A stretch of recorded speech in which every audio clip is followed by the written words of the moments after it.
ಮಾನ್ಯ ಜಿಲ್ಲಾಧ್ಯಕ್ಷರೇ, ಶಾಸಕ ಮಿತ್ರರೇ, ಮುಖಂಡರೇ ಮತ್ತು ಮಾಧ್ಯಮದ ಮಿತ್ರರೇ, ರಾಜ್ಯದಲ್ಲಿ ಸಿದ್ದರಾಮಯ್ಯನವರ ನೇತೃತ್ವದ ಕಾಂಗ್ರೆಸ್ ಸರ್ಕಾರ 2 ವರ್ಷಗಳ ಪೂರೈಸಿದ್ದಕ್ಕಾಗಿ ಹೊಸಪೇಟೆಯಲ್ಲಿ ಮುಖ್ಯಮಂತ್ರಿಗಳನ್ನ ಮತ್ತು ಸಂಪುಟ ದರ್ಜೆಯ ಸಚಿವರನ್ನ ನನ್ನ ಪ್ರಶ್ನೆ,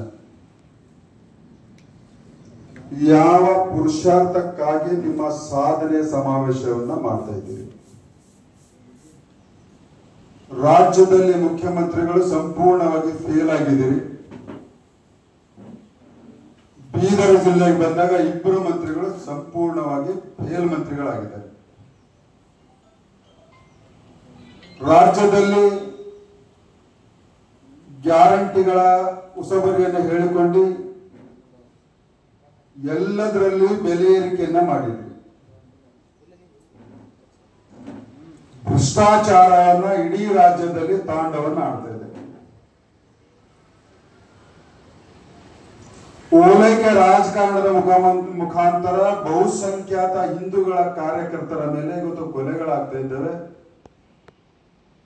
ಕಿರುಕುಳ ಬರ್ತಾ ಇದ್ದಾರೆ.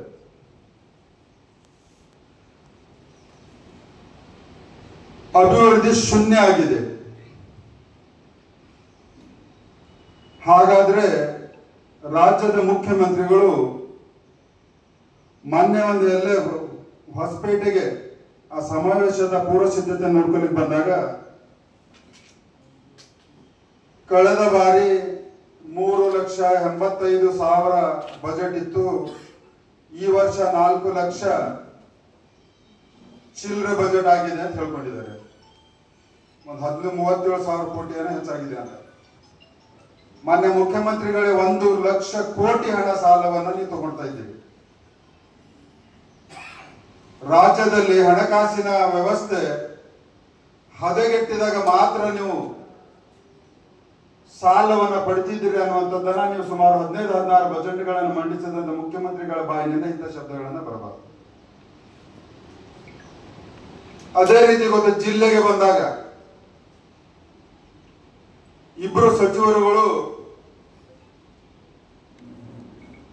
ಅವ್ರ ಜನಪ್ರತಿನಿಧಿ ಇದ್ದಾರೋ ಅಥವಾ ಅವರ ಅಧಿಕಾರಿಗಳ ಇವ್ರ ಮೇಲೆ ಅಧಿಕಾರವನ್ನ ನಡೆಸ್ತಾ ಇದ್ದಾರೆ ಅನ್ನುವಂಥದ್ದನ್ನ ಇವತ್ತು ಜನರ ಮನಸ್ಸಿನಲ್ಲಿ ಇವತ್ತು ಆ ಪ್ರಶ್ನೆಯನ್ನ ಕಾಡ್ತಾ ಇದೆ. ಯಾವ ಜಿಲ್ಲಾ ಸ್ತರದ ಅಧಿಕಾರಿಗಳು ಕೂಡ ಜನರಿಗೆ ಸ್ಪಂದನೆಯನ್ನ ಮಾಡ್ತಾ ಇಲ್ಲ. ಮತ್ತ 2 ಸಚಿವರುಗಳು ಕೂಡ ಅದಕ್ಕೆ ಕ್ಯಾರೆ ಕೂಡ ಅಂತ ಕೇಳ್ತಾ ಇಲ್ಲ ಅಧಿಕಾರಿಗಳನ್ನ. ಹಾಗಾದ್ರೆ ಅಧಿಕಾರಿಗಳ ಮುಲಾಜಿನಲ್ಲಿ ನಿಮ್ಮ ಜನಪ್ರತಿನಿಧಿತ್ವಕ್ಕೆ ನ್ಯಾಯ ಕೊಡುವುದು ನಿಮ್ಮಿಂದ ಸಾಧ್ಯವ? ಎಲೆಕ್ಟ್ರಾನಿಕ್ ಮೀಡಿಯಾದವರಿಗೆ ನಾನು ವಿನಂತಿಯನ್ನು ಮಾಡಿಕೊಳ್ತೇನೆ, ಮುಖ್ಯಮಂತ್ರಿಗಳನ್ನ ಇವತ್ತೊಂದು ಪ್ರಶ್ನೆಯನ್ನ ಕೇಳಿ. ಭಾತಾಮ್ರದಲ್ಲಿ ಅಪ್ರಾಪ್ತ ಕುರು ಸಮಾಜದ ಬಾಲಕಿಯನ್ನ ಒಬ್ಬ ಮುಸಲ್ಮಾನ ಹುಡುಗನ್ನ ಅವಳನ್ನ ಓಡಿಸ್ಕೊಂಡು ಹೋಗಿದ್ದಾನೆ. ಅದಕ್ಕೂ ಕುಮ್ಮಕ್ಕು ಕೊಟ್ಟಿದ್ದವ್ರ ಈ ವಿಡಿಯೋಗಳನ್ನ ಉಸ್ತುವಾರಿ ಸಚಿವರಿಗೆ ತೋರಿಸಿದರೆ ಉಸ್ತುವಾರಿ ಸಚಿವರು ಮಧ್ಯಸ್ಥಿಕೆಯನ್ನು ವಹಿಸಿ ಆ ಹುಡುಗಿ ಕುಟುಂಬಕ್ಕೆ 2 ಲಕ್ಷ ರೂಪಾಯಿ ಕೊಡಿಸ್ತೀನಿ ಅನ್ನುವಂಥದ್ದನ್ನ ಪ್ರಸ್ತಾವನೆಯನ್ನು ಇಟ್ಟಿದ್ದಾರೆ. ಆದ್ರೆ 3ರನ್ನು ಇಲ್ಲಿಯವರೆಗೆ ಯಾವ ರೀತಿಯ ಕಾನೂನಿನ ಕ್ರಮಗಳನ್ನ ತಗೊಂಡಿಲ್ಲ. ದಯಮಾಡಿ ಎಲೆಕ್ಟ್ರಾನಿಕ್ ಮೀಡಿಯಾದಲ್ಲಿ ಇವತ್ತು ಮುಖ್ಯಮಂತ್ರಿಗಳನ್ನ ಕೇಳಿಸ್ಬೇಕು. ನೀವು ಕುರುಬ್ ಹುಡುಗಿಯನ್ನ,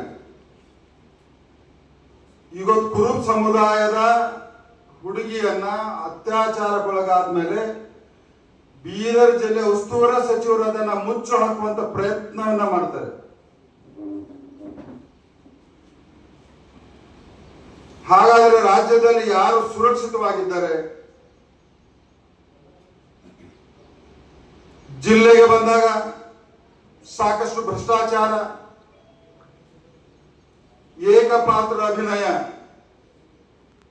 ಅಧಿಕಾರಿನೂ ಅವರೇ, ಸೆಂಟ್ರಿಂಗು ಅವರೇ, ಫಂಟ್ರಿಂಗು ಅವರೇ. ಜನ ಬೇಸತ್ತು ಹೋಗಿದ್ದಾರೆ. ಬೀದರ್ ಜಿಲ್ಲೆಯಿಂದ ಹೊಸಪೇಟೆಗೆ ಹೋಗುವಂತ ಸಮಾವೇಶಕ್ಕೆ ಜನರಲ್ಲಿ ನನ್ನ ಒಂದು ವಿನಂತಿ, ಅದು ಸಾಧನೆ ಸಮಾವೇಶವೋ ಅಥವಾ ಸಿದ್ದರಾಮಯ್ಯನ ಸರ್ಕಾರದ ವಿಫಲ ಸಮಾವೇಶವೋ ಅನ್ನುವಂಥದ್ದನ್ನು ನೀವು ಪ್ರಶ್ನೆಯನ್ನ ಮಾಡಬೇಕಾಗಿದೆ. ಇಂತಹ ಒಂದು ದುಷ್ಟ ಸರ್ಕಾರ, ಜನ ವಿರೋಧಿ ಸರ್ಕಾರ, ಬಹುಸಂಖ್ಯಾತರ ವಿರೋಧಿ ಸರ್ಕಾರ ಅಷ್ಟೇ ಅಲ್ಲ, ಇವತ್ತು ಪಾಕಿಸ್ತಾನ ಮತ್ತು ಭಾರತದ ಮಧ್ಯದಲ್ಲಿ ಭಾರತ ಸರ್ಕಾರ ಆಪರೇಷನ್ ಸಿಂಧೂರವನ್ನ ಕಠೋರವಾಗಿ ಕ್ರಮ ತಗೊಂಡಿದ ಮೇಲೆ ಅವರೊಬ್ಬರು ಶಾಸಕರು ಹೇಳ್ತಾರೆ, ಸಾಕ್ಷಿ ಕೊಡಿ ಅಂತ. ಮತ್ತು ವಿದೇಶದ ಪ್ರವಾಸದಲ್ಲಿ ಪಾಕಿಸ್ತಾನ ಜಿಂದಾಬಾದ್ ಘೋಷಣೆ ಹಾಕಿಸಿಕೊಂಡಿದ್ದಂತ ರಾಜ್ಯಸಭಾ ಸದಸ್ಯ ನಾಸೀರ್ ಹುಸೇನನ್ನ ರೆಕಮೆಂಡ್ ಮಾಡ್ತಾರೆ.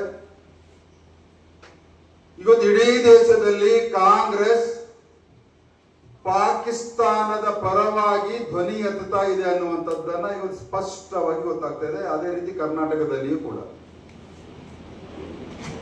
ಹೀಗಾಗಿ ಇದು ಸಾಧನೆ ಸಮಾವೇಶವಲ್ಲ,